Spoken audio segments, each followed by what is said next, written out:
तरफ से 11 रुपए का पुरस्कार आए हैं। उन सज्जनों को मैं अपने पूरे पार्टी की ओर से लाखों लाख धन्यवाद। ठीक है स्वामीनाथ। हाँ राय, मैं अपने चल दे रही हूँ आपको। बेटा के संस्कार के लिए संस्कार कर दीजिए। आंचल को फाड़ करके मैं दे रही हूँ। कहीं नहीं रानी, मैं तुम्हारी आंचल फाड़ करके बेटा को कफन नहीं दे सकती। ठीक है स्वामीनाथ, जब आप कफन नहीं लेना चाहते हैं तो क्या चाहते हैं? जा रानी, इसी बस्ती में 2-4 पैसा मांग करके ले और रानी बेटा के कफन लिए रानी। ठीक है स्वामीनाथ, मैं जा रहा हूँ।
दिखा दे दिल में स्वामी आइए हमारे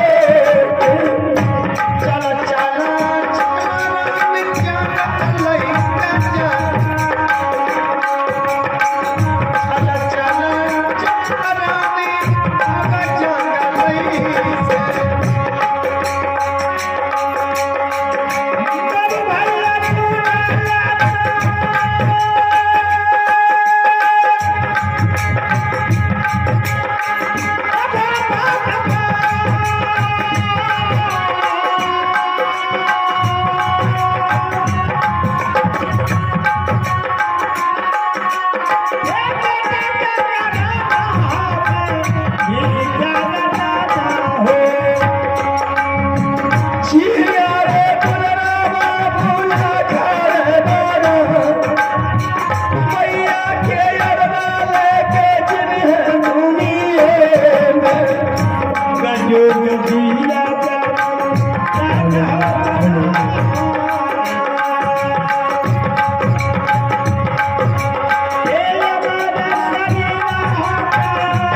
रिक्शा लेकर के आप जाइए बेटा के कफन ले आइएगा और मैं तब तक बेटा को मैं देखती हूँ। नहीं नहीं रानी, या रुपया मुझे दे दो, मैं बेटा के लिए कफन ला करके रखूंगा। और रानी यहाँ से तुम गंगा किनार चले जाओ और गंगा किनार जाकर के उस गंगा जी से गंगा जल लेकर के चली आओ रानी, क्योंकि हिंदू धर्म का नियम है जब तक गंगा जल से नहाया नहीं जाता तब तक दाह संस्कार नहीं किया जाता है। इस लेकर के तुम यहाँ से गंगा किनारे चले जाओ।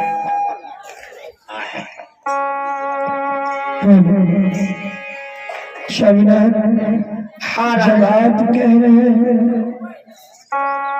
तो हकीकत बात है कि जब तक हिंदू धर्म में गंगा स्नान नहीं कराते हैं तब तक वह दाह संस्कार नहीं करते हैं। मैं जा रही हूँ, मेरे पास तो ना कोई बर्तन है कि मैं उस बर्तन में जल भर के ले आऊंगी। मैं जा रही हूँ इसी आंचल को भिगा करके और बेटा के संस्कार के लिए गंगा जल लेते आऊंगी। ठीक है स्वामी, तब तक आप बेटा को देखिए, जब तक मैं नहीं आ जाऊं तब तक आप बेटा को देखते रहिएगा।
से हम हो है चचरान झपारी चाचा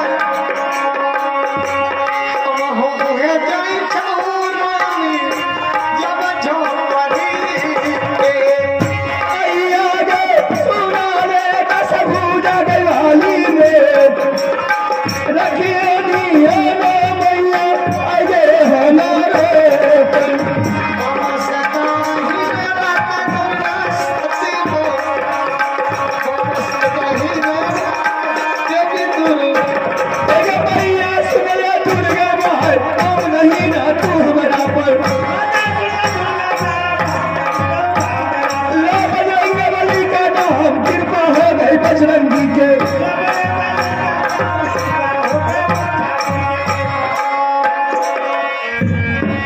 मैं गंगा जल मारने के लिए जा रही हूँ। शामनाथ गए हैं बेटा को देखभाल करने के लिए। इसका आवाज थोड़ा कम कर दीजिए, हल्का कम कीजिए, मेरी सिटी निकल है। मैं जा रही हूँ, थोड़ा मिड ट्रेवल दे दीजिएगा, ज्यादा मोटा लगता है। मैं जा रही हूँ बेटा के गंगा जल से स्नान करने के लिए। इस आंचल को भिगा करके लेके आऊंगी और उस ठीक है थोड़ा सा मोटा होगा।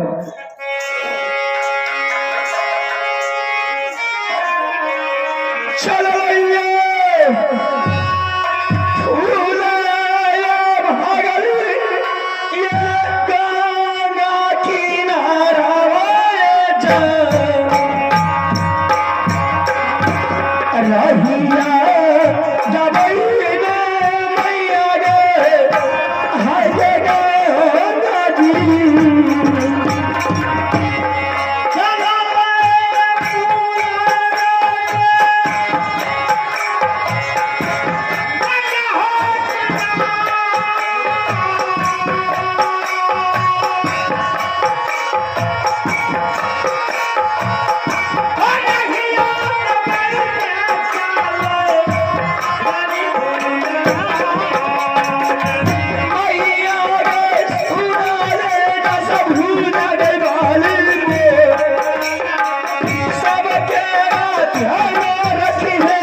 मेरा नाम है विजय सिंह और मेरा घर पड़ता है विजयपुर। और बहुत दिनों से हम अपने भाइयों बैठ करके बहुत दिनों से बैठे हैं, मन नहीं लग रहा है। आज मेरा दिल कह रहा है कि जंगल में जाकर के शिकार खेले।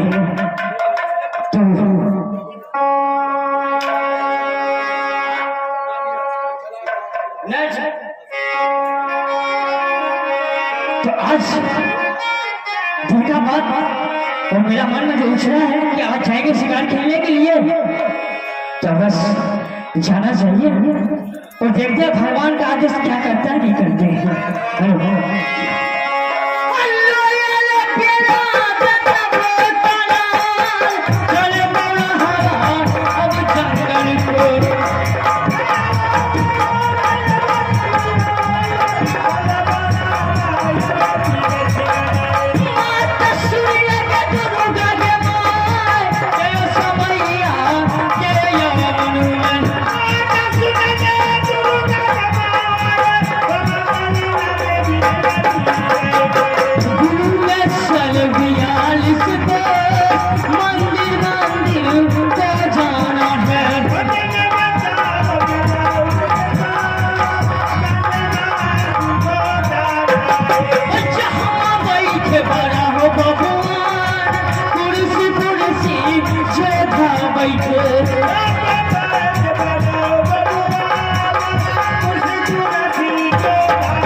अब देखते हैं शिकार ढल के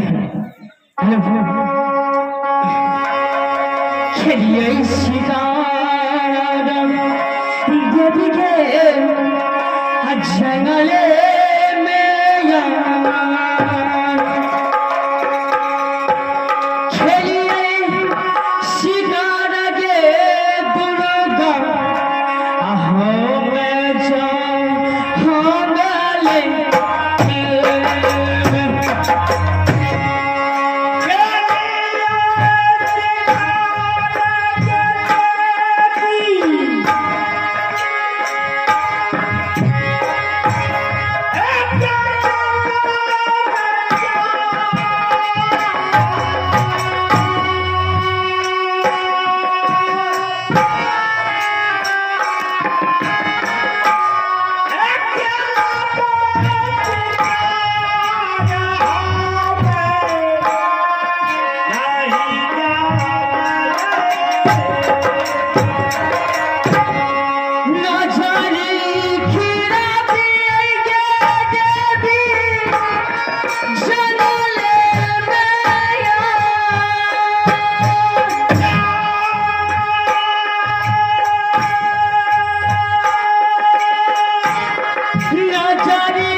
नाम भारी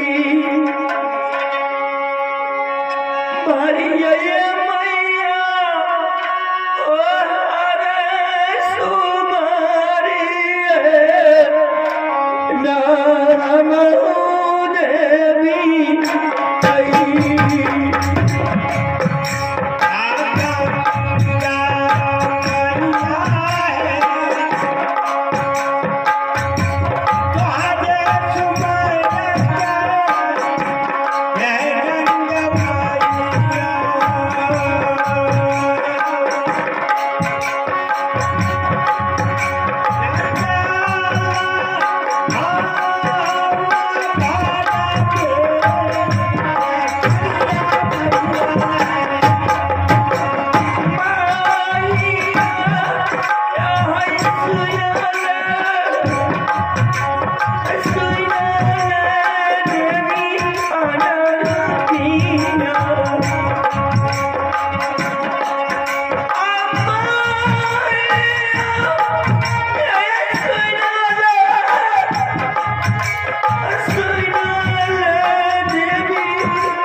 अपना बेटा का संस्कार आप खुद कर लीजिएगा। मैं अब चार नहीं हे भगवान, मैं क्या देखा तुम्हारे सामने